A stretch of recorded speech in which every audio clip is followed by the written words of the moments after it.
It's your boy J Thoughts here once again, and as always, hit those favorite buttons of mine. That's that like, that share, that subscribe. It helps the channel grow tremendously. Today, we're talking how to determine or how to read between the lines of women's behavior, right?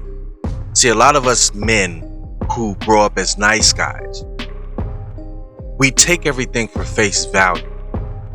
Let me explain. So, as a young kid, right, we're so gullible. Our parents can lie to us and say Santa Claus exists, the fairy godmother or the tooth fairy, they're real people. And we believe it. We buy it hook, line, and sinker. And as we get older, we become more aware of certain things that are actually true and things that are not true. We have better discernment as we get older because we're able to read between the lines of human interaction and behavior, and we're able to see a pattern of triggers and outcomes, and then we start doing the math, right? And we put together things for ourselves, and we can make a good assessment of what's really going on. What am I trying to say? When we're dealing with young women, right, as a young man growing up, we're not too privy to some of the behaviors and what the actual outcome or the cause of that behavior is. We just take it for what it is, and a lot of times the younger we are, the more we take things personally. So it's the old trope of a girl, hitting you or picking on you on the playground. As a young, nice kid, we might think, wow, why is she being so mean to us? She doesn't like us. What did we do to her? But I'm here to tell you, fellas, that never goes away. No matter how old we get, that never goes away because they're still little girls at heart a lot of times. Here's the secret. That behavior just means she likes you. Women don't know how to say, hey, I find you interesting. I think you're attractive. I'd like to get to know you. I like you. They don't know how to say things like that. So they'll do passive things because women communicate passively.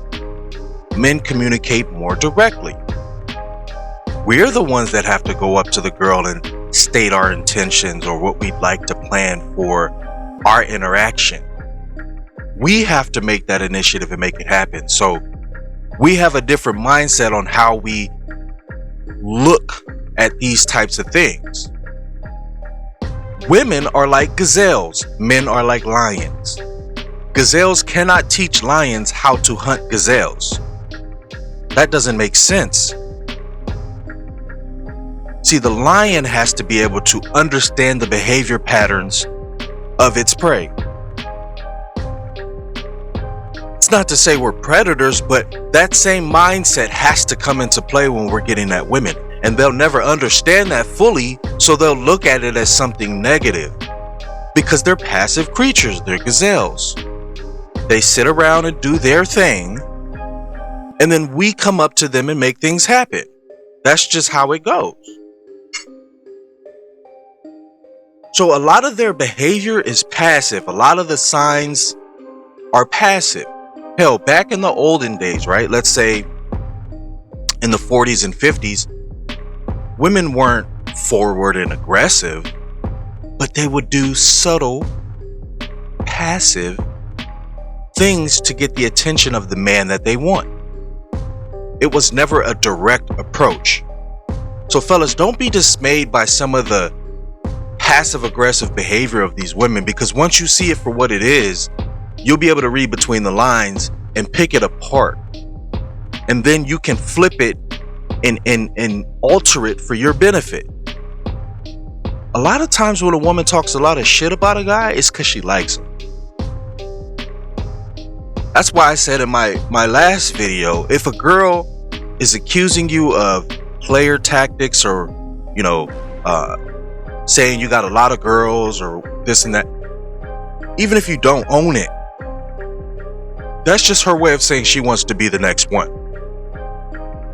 So if you're a nice guy, you don't pick up on those subtle hints.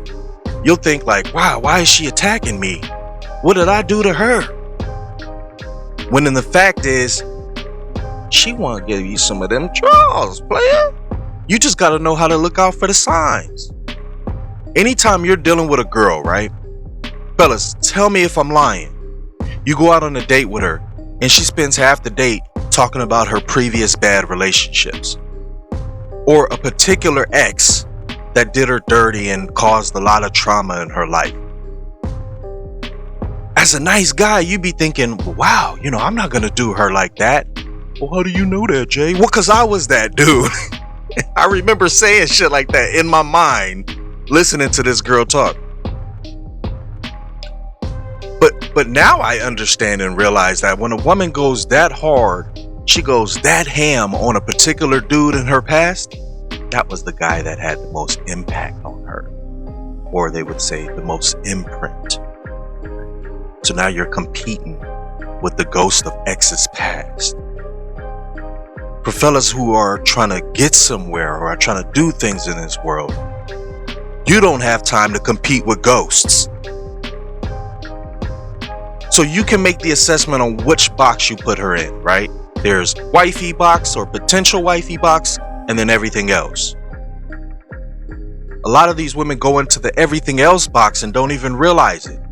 So I'm talking to the nice guys today, so hopefully you can pick up on these subtle cues to, one, be able to identify women to stay away from, and two, to be able to identify when there are women who are trying to initiate a relationship with you but don't know how to do it.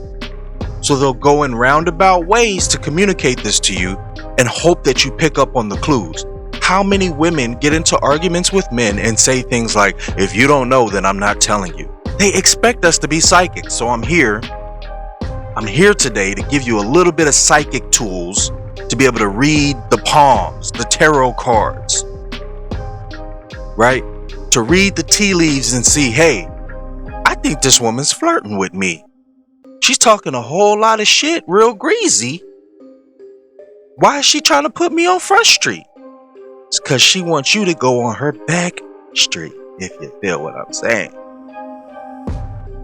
So don't miss out on a girl who's trying to communicate that she wants to get them draws with a girl you think is not interested. A lot of times, they're the same girl.